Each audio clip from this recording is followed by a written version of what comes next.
Meet Gale, a delightfully sassy, food-obsessed naked-neck turkin. Gale arrived at Barnett's Chicken Sanctuary in early February of 2024, skinny and in desperate need of a molt. Her previous keeper had recognized that Gale wasn't getting the attention she needed in her crowded flock of 70, so she gave Gale a second chance with me.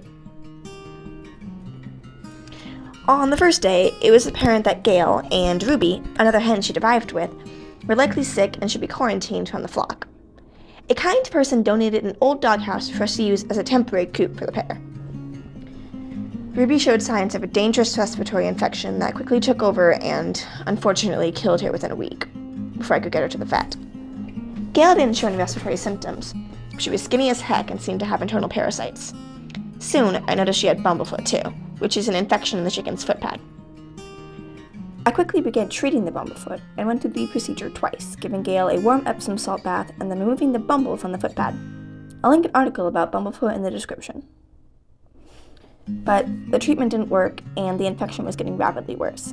Gale was beginning to appear lethargic and stop eating, so we decided it was time to bring her to the vet. Luckily, the local poultry vet was available a few days later. He's often booked up, which is why we couldn't bring Ruby in, and we brought Gale in quickly. While giving Gale her checkup, the vet noticed a lump in her side and took an x-ray, revealing two large shapes in her abdomen that were either huge tumors or swollen tissue from yet another infection. The vet prescribed oral antibiotics for Gale's bumblefoot and the possible internal infection. If the lumps were tumors, they were too big to remove, so we just had to hope it was an infection. About 3 weeks after adopting Gale, her bumblefoot seemed cleared up thanks to the antibiotics, and she was finally molting her old dirty feathers. But there was still one issue.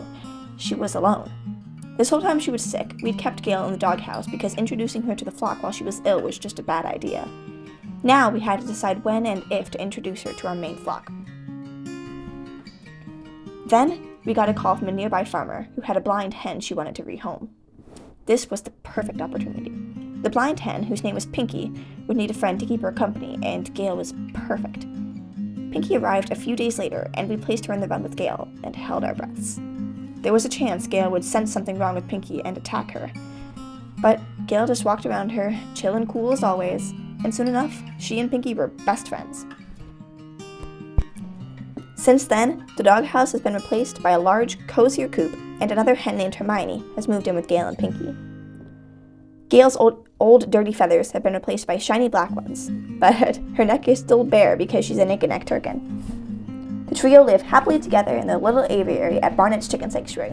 Best friends forever.